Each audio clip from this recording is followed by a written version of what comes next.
And hey, Matt, can we do it now? Can we talk about why we got all the power outages here in Central Virginia? If you want to, we can. We can absolutely do that for you. We can take a little diagramming with that, so we'll jump ahead here, Jay. Let's discuss what's going on.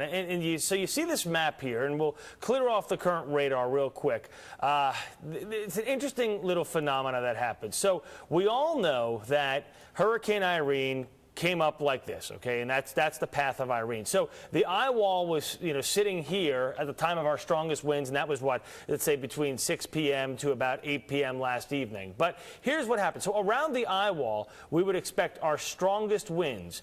Outside in our outer feeder bands, we have a lot of rain, and the rain cooled the air, much like a thunderstorm, and then there was this sudden downrush of air coming from the sky to the ground, and it was super enhancing our winds here. So instead of having winds, let's say, at 50 miles per hour with some higher gusts, all of a sudden, when those gusts hit, we would end up with like 71 mile per hour gusts in Richmond, which was just incredible. And we saw that throughout Central Virginia. So again, it's basically, Morgan, in a nutshell, the rain cooled the air so quick, and when it came down, it brought this rush of wind with it, and that's what we saw here. It's a weird phenomenon. Yeah, and there was actually a break in the rain out toward the Hampton Roads area, so they weren't getting the winds even at times maybe as high as at Richmond and across Central Virginia at times we're getting. Now, across the eastern parts of Virginia and out toward the coastal areas, they did have a lot of problems with storm surge and things like that. And in fact, take a look at some of the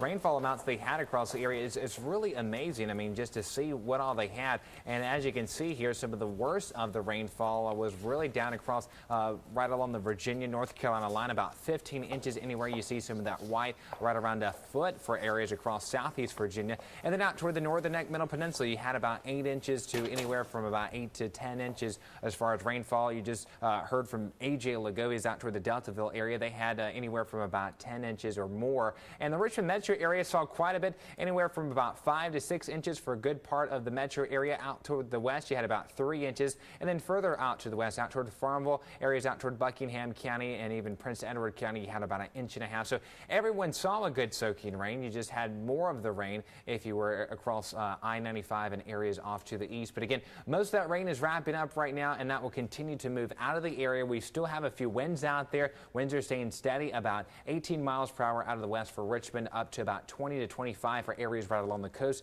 Even Melfa, you can see there, they're having current winds at 32 miles per hour, and Melfa right now has some wind gusts up to 50 miles per hour. So still some very strong winds for the coastal parts. And as AJ was just talking about, they have breezy conditions there at Deltaville, and so northern neck middle peninsula, you're still looking at some wind gusts up to about 30 to 35 miles per hour. The Richmond metro area, we've had some wind gusts up to about 25 miles per hour. You can see South Hill even at 18 miles per hour, but those winds will really diminish more as we go later into your afternoon hours. And in fact, Matt, it's going to be a big improvement as far as just more sunshine and lighter winds, a lot better as we go into the rest of our afternoon. It really is, Jay. Again, as of noon today, any rain will be up toward Philadelphia, moving away. Central Virginia will have sunshine amongst a few high clouds. At worst, the humidity that we're feeling out there this morning and felt during that storm yesterday, remember, it's a tropical storm, so it just brings with that god-awful humidity.